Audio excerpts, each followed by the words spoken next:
the day that we did the shoot for Feet in the Pool was very, I feel like it had such a flow because you already knew, you had it seen, you had it written down, you were able to cinematically write that content, you know? And now I'm telling you, bro, not many people could do that. So I think that if you need those services, you should definitely contact him. And he doesn't have social media, so you gotta contact me and I'll let you know what I mean? I've definitely been into, metaphysics, had a, awakening when I was in my early 20s. I've, one of my favorite books, and there's a book that I lent you, it's called Siddhartha by Herman Hesse. Yes. That one got me started on it before I started really diving deep into the metaphysics. Starting going to like David Icke, which is one of the conspiracy researchers. Then I started going to really into Eastern metaphysics and ancient Kemetic philosophies. Started reading the books like the Kabbalion and the Tao Te Ching and all those books, and really started delving deep. Spent many years in bookstores just trying to search for this knowledge, right? Search for this understanding of what is this awareness, what is this reality that we are in.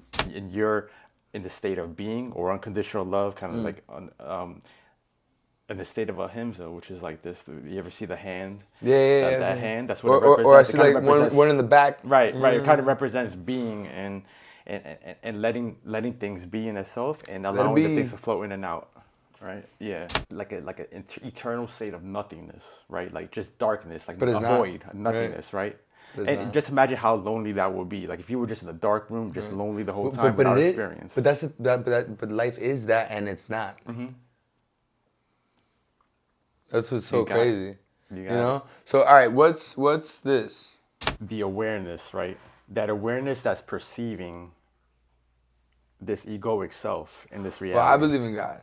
So like I would definitely say that I could definitely connect with the fact that if we are living in the experience of God and God is watching us, it's all in correspondence to the elements, because we're always going to be experiencing fire, air, earth, water for eternity. Right, because the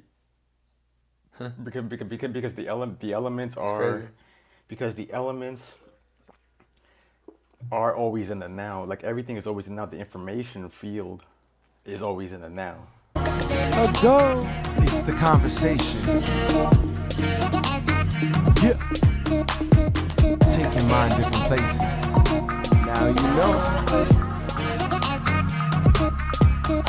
So yeah, we got TiM in the crib. What's up, man? What's up? How you feeling, bro? I'm doing feeling great. Another day, right? Another day, man. Thank God, Another bro. Day. Thank God, You yo. know it is. Yo, by the way, by the time this comes out, Feet in the Pool should be out already.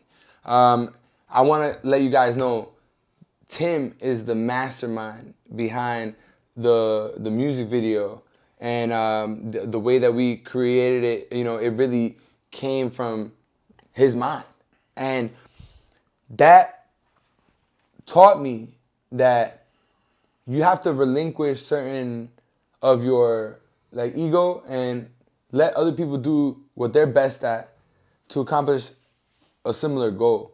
And I think we did that shit that day, bro. We definitely it was interesting. Yeah. Everything manifested. Yeah.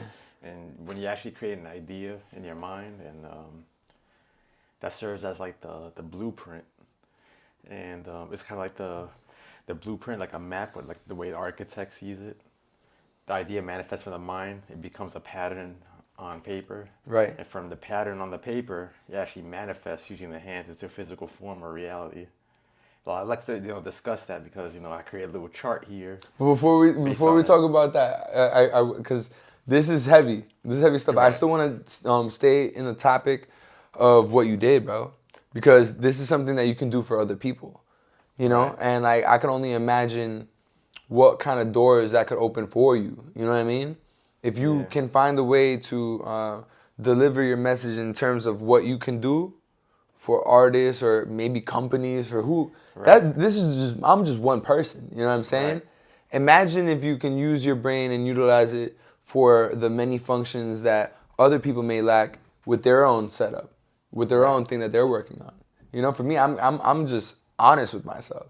I could say, and that's what I told you from the jump. I was like, yo, look, I love making music, but when it comes to creating ideas for the music video, not as dope as you, bro. That shit was cinematic. And I think it's also, it kind of goes back to what you were saying when we were talking before, when you were like, oh, nowadays all the music videos are the same. Yeah, I see there's a lot of that, especially when it comes to rap videos. Like everybody's just out there, like rap in front of the camera, just throwing them. And not that there's anything wrong with it, because that's the trend. That's what's popular at the moment. what works, So right? that it definitely is. It draws you, especially the women and all that stuff in there. And it has happened since I grew up, since the '90s and 2000s. That was the thing, and it still is today. Forever. Because it's an archetypal thing. It's something that exists in the mind. It's something that it feeds, and it's always gonna feed that primal desire in a person. It's always the success which equates to survival, right? And the protection of or the enhancement of the ego, and the sex, of course, because procreation and everything. So those elements are always gonna feed into what is produced in society, and how basically products and things are promoted in that sense, because that's a primal thing. But when it comes to like create certain creative elements that could be added to the industry, I think that's lacking right now, or that's needed basically. And and I see not only just from yourself, but from many underground conscious rappers, like spiritual conscious rappers and everything, that should be more in the spotlight. And what they rap about, what they speak about, and what they sing about is not something that those that actually run the industry are actually going to promote at a high. Well, maybe because it's not illustrated well, and maybe you need to work with these types of individuals if that's the type of like music you enjoy to do. You know what I mean? And if you can create something with them and show something that maybe they didn't even see, it could work. Like the day that we did the shoot for Feet in the Pool was very, I feel like it had such a flow because you already knew, you had it seen, you had it written down, you were able to cinematically write that content, And now I'm telling you, bro, not many people could do that. So I think that if you need those services, you should definitely contact him. And he doesn't have social media, so you gotta contact me, and I'll let you know. You know what I mean? Like for now. But hopefully, by the time this drops, you could have an account or something. Like. Yeah, absolutely. Yeah. But let's talk about it, bro. What is this graph about? So, look at this. The complex. Matter of fact, I'm gonna go up to the camera. Just show them real quick.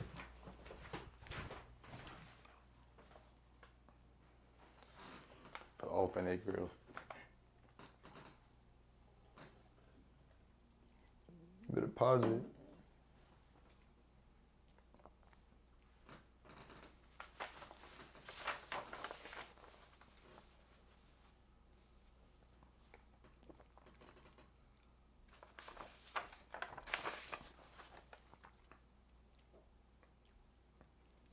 Okay.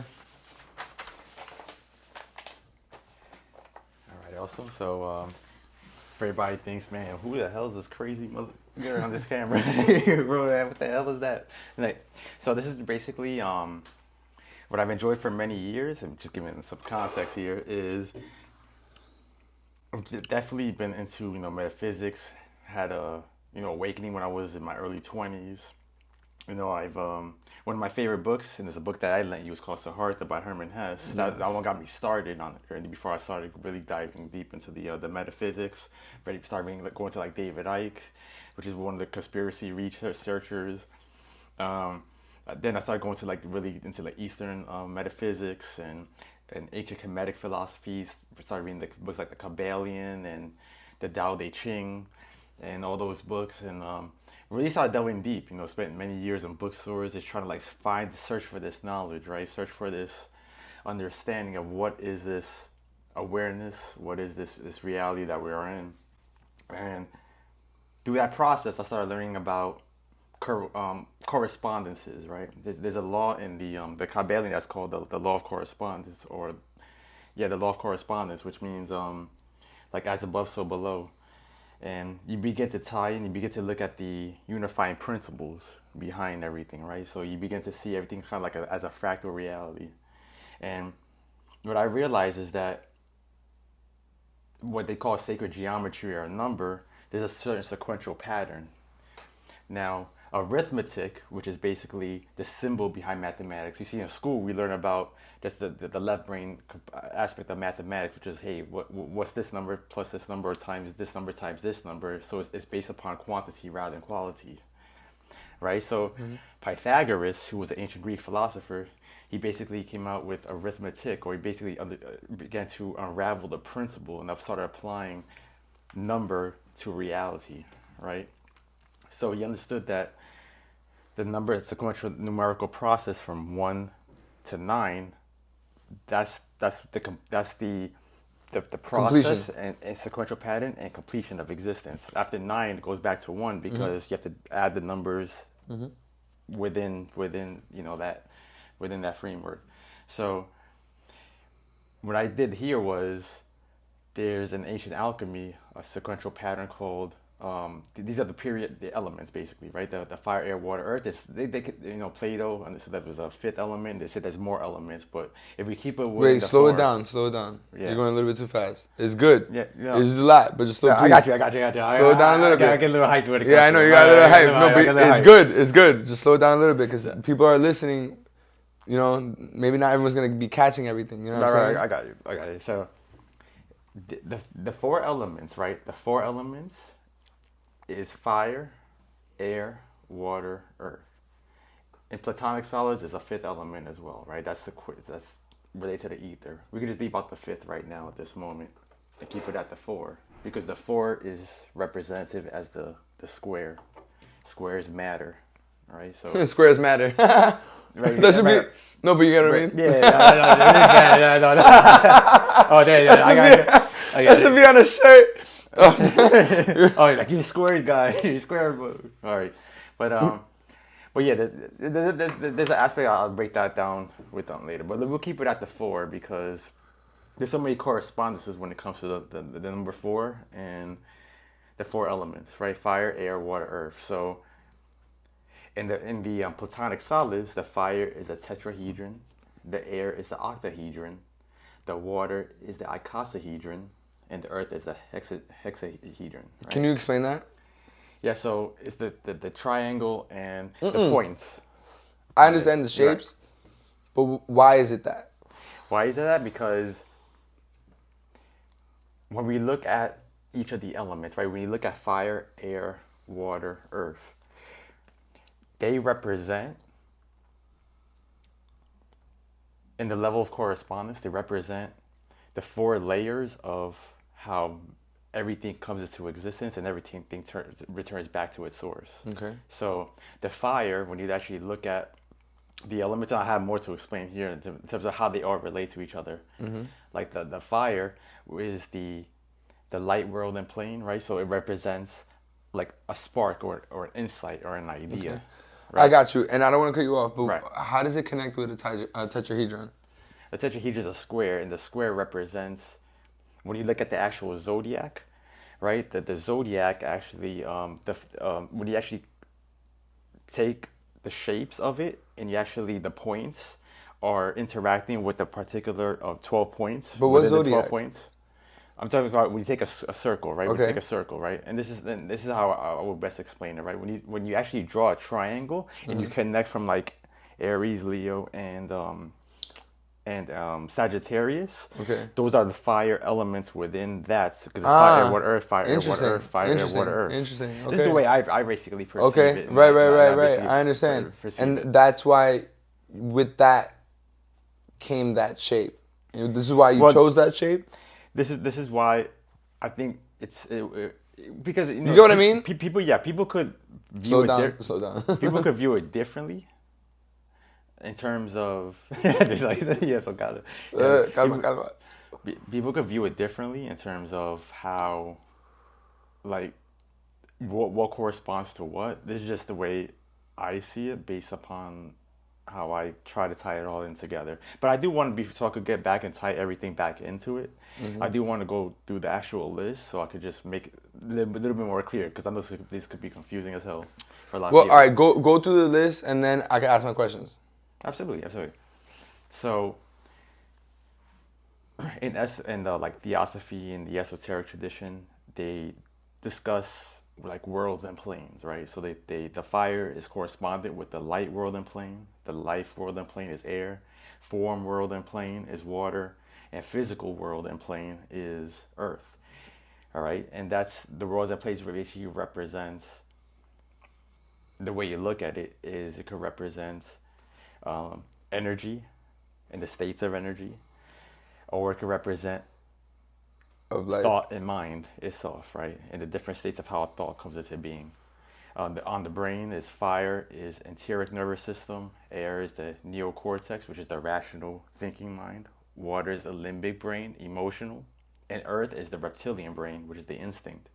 If you look at the brain, there's a theory called the triune brain, right? And the triune brain shows that there's three brains when it comes to how human development came about, from the reptilian to the limbic system, which is the emotional component, That's which is mammalian. Yeah. may I just say, the limbic system goes directly to your heart, right?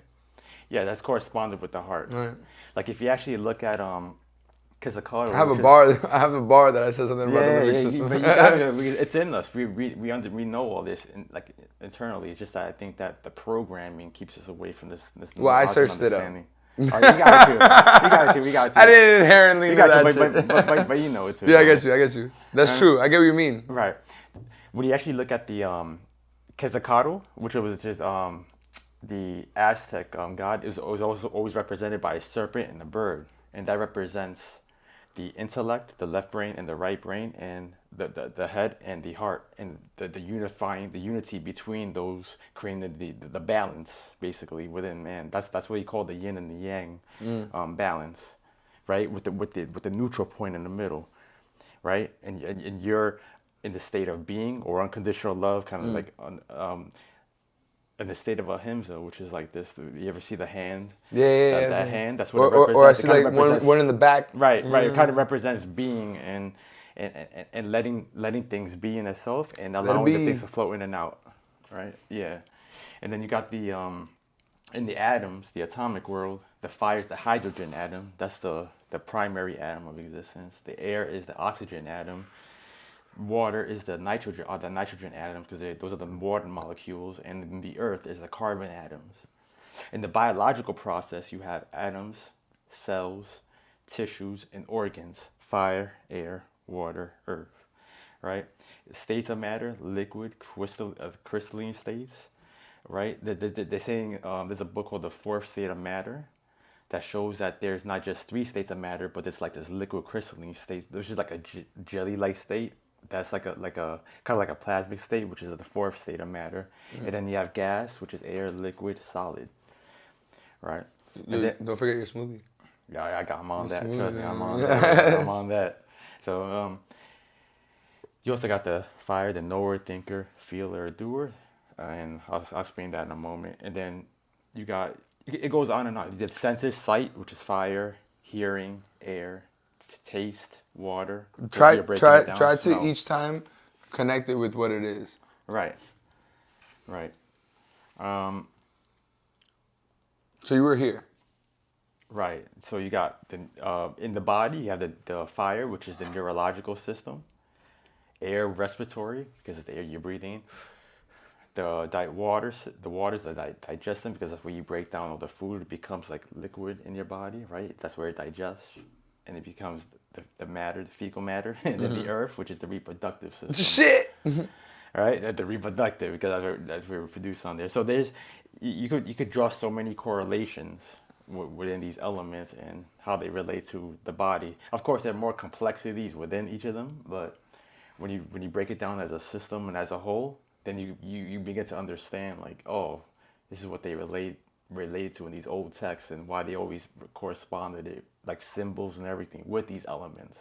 It becomes deep, man. It becomes deep over time. So there's a lot more to So wait, it. no, But, you were here. oh yeah, In nature, there's the fire, which could correlate in mythos and in nature as well. The desert, the air, the mountain, the water, the river, earth, the forest, right? You could also relate the planets to that as well. That's the last one? In the seven organs of the body. In the fire, there's two in each. So each both represents a passive and an active aspect, right? So you have the pituitary gland, pineal gland, which represents the king and the queen, right? In mythos, the heart and the lungs, as the air.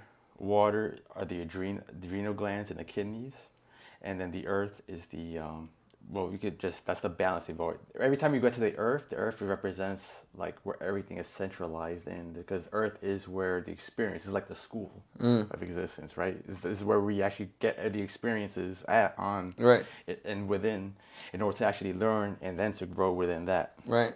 So this is why when you look at the text, they like the ancient texts, and you look at like a lot of great like thinkers and metaphysicians, they always say like everything is the existence itself is the all or the universal one or the God experiencing itself subjectively within this reality in order to know itself. Right? Right.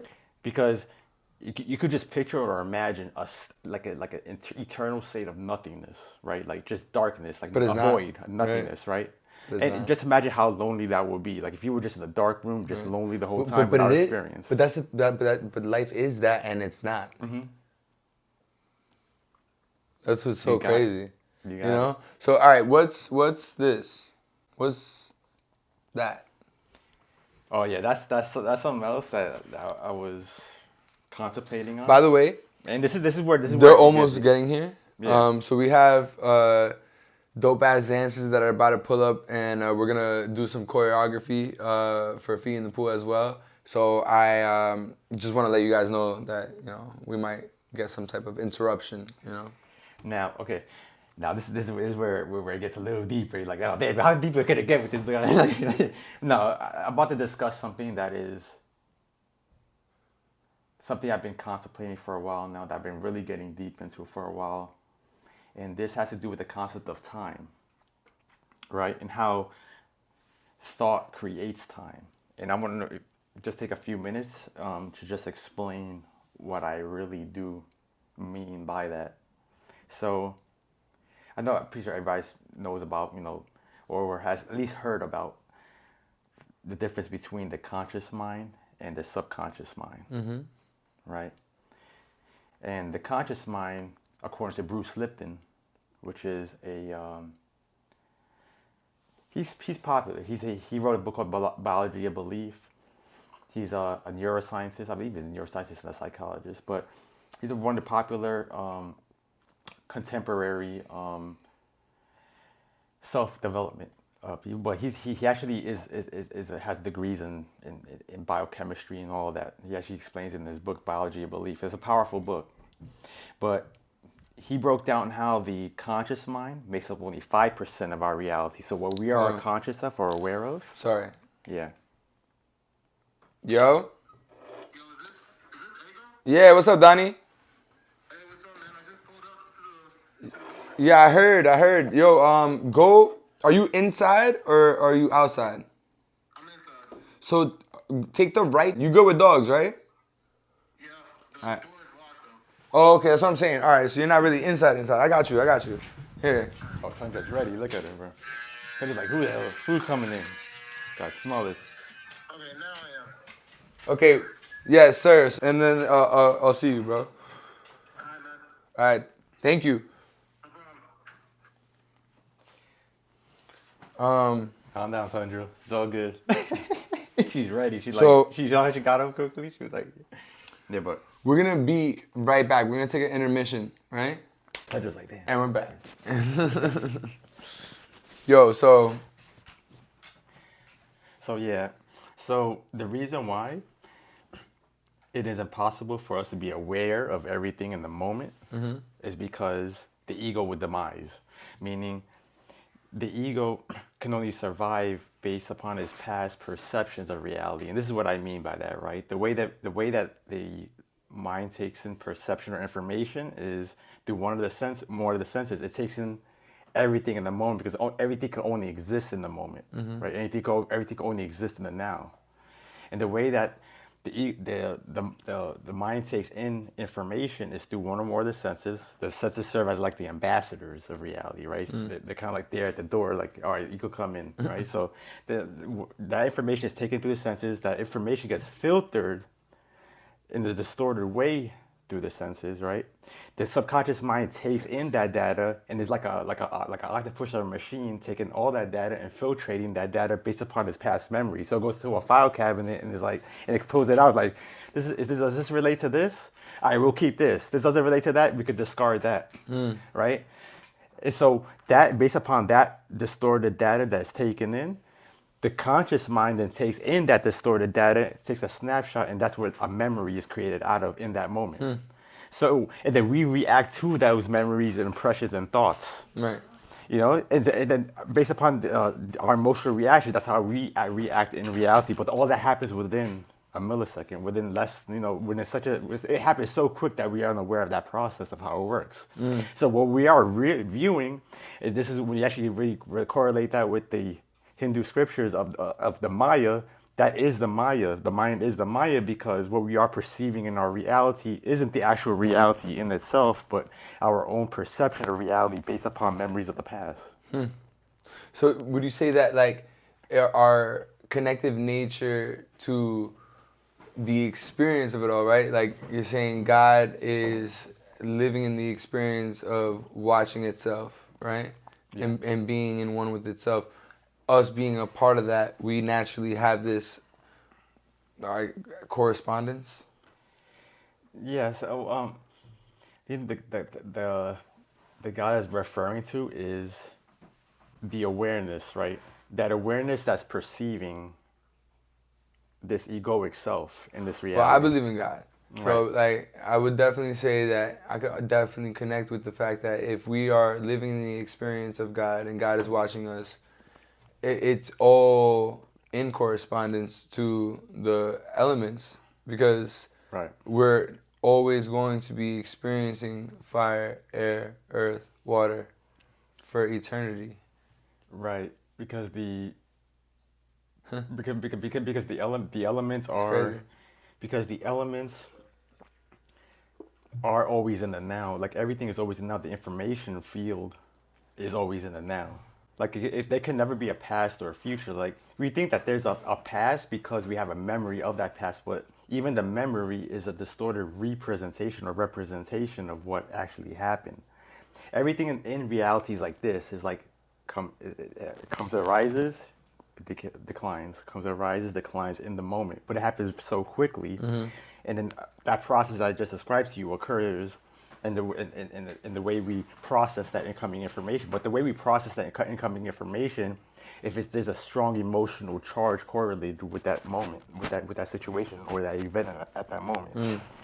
So when you actually look at, Hold on. Tundra, she's trying to hump you? My bad. Tundra, don't do that, yo. right? Okay. She's annoying. I pushed her too far. She's just gonna hump. She's not gonna do nothing crazy. I guess that's But Tundra, crazy. you're a woman. How could you? She just likes certain people. She did that to my friend too. Yeah. Yeah. I guess she's just horny. Yeah. Dogs get horny too. Yeah. It's You know what I mean? And she has her shit, so. What you were saying? okay. Come on. Just chill. Yeah. So, what'd that leave off? Sit. Mamá, mami, pa' allá. Siéntate. I don't know why she listens to me more in Spanish. It's so cute. All right. Yo, I would like for you to stay, honestly, if you can. But if you can't, I totally understand. But realistically, this would take forever to finish, right? Yeah. Yeah, because we have so much more to do. Yeah. We'll be And I don't want to take up so much of their time either. Because I really Yeah, want we're to good, set we're that. good. No, we're not that good. Because I want to finish that. Because that's actually so crazy of a conversation. So we probably have to set something up maybe within the next week. So then I could just clip it in with this, and we'll come back. We'll start off Part 2. part 2 with this. Yeah, Alright. yeah, we need a part 2 with this. Facts. Yeah. Before we go, do you have a question that I could bring out to society so I could go ask that question real quick? Because that'd be kind of dope if I could just clip it into. I need a moment for that. I'm not doing no love language thing now.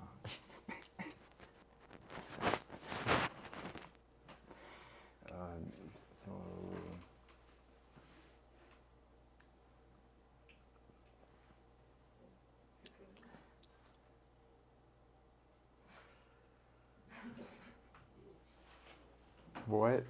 what is your perception of unconditional love?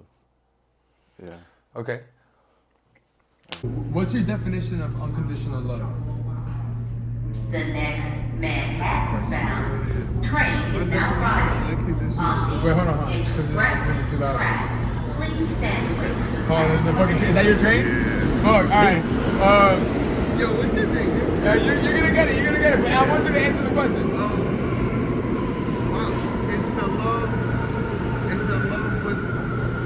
with condition, almost. It's a love with a condition and a standard to push that person to get towards, because love is supposed to motivate. So to really love somebody unconditionally is to love them with condition to help them grow. Okay, I like that one, bro. What is your perception of unconditional love? You ask the question, you gotta answer it. It's being, basically. It's not conditional, meaning it's not, hey, you do something for me and I love you in return for that. It's whatever occurs, you love that, you just let it go. It's a process of letting go to reach that point. That's actually the real true spiritual meaning of unconditional love when you actually look at it. It's a really it's not easy state to be in, because of how we're conditioned and how the world, literally how we react to the world, but based upon our survival and our instincts. But it's a state that you have to go through certain experiences and certain processes in order to really come at it and learn from that and to grow. It's all about evolution and growth. That's why you can't really judge anybody for where they're at in their life, man, because that's where they're at in the game, literally. You see, because somebody could be, elevated consciously here, but then they'll start to judge somebody down here. Or if they reach a certain point, threshold there, they'll be like, oh, why is that person doing that or engage in those activities? But that's just where they're at that point. That's where they have to learn and go through that process over and over in order to learn and grow from that experience. Right. So it's really part of life. Now, yo, we're definitely gonna have a part 2. Yo, I appreciate you, Tim, man. Okay. You don't have social media, so you can't clip it in, but one day you'll see that shit. So yeah.